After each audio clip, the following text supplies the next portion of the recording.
temperaturani sozlash tugmasini bosish orqali xona haroratidan past bo'lgan harorat tanlab olinadi.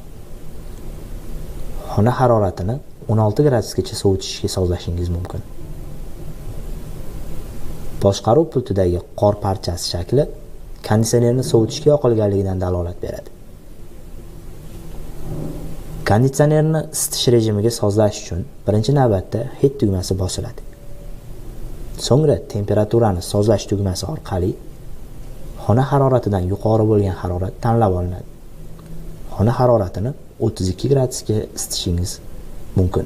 Boshqaruv pultidagi quyoshcha shakli konditsionerni isitishga yoqilganligidan dalolat beradi. Boshqaruv pultidagi swing tugmasini bosish orqali konditsionerdan chiqayotgan havo yo'nalishini boshqarishingiz mumkin. Fan speed tugmasini bosish orqali havo purkashini 3 xil tezlikda boshqarishingiz mumkin.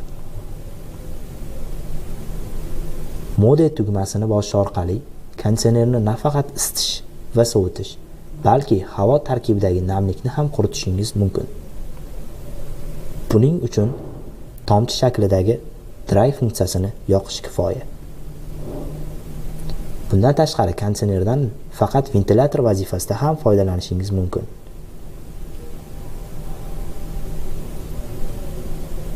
Buning ham tezligini 3 xil tezlikda ishlatishingiz mumkin.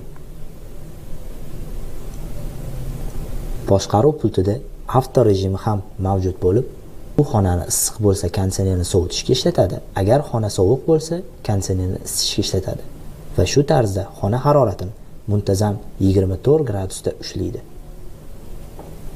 E'tibor uchun rahmat. Kanalimizga obuna bo'lib, like bosishni unutmang.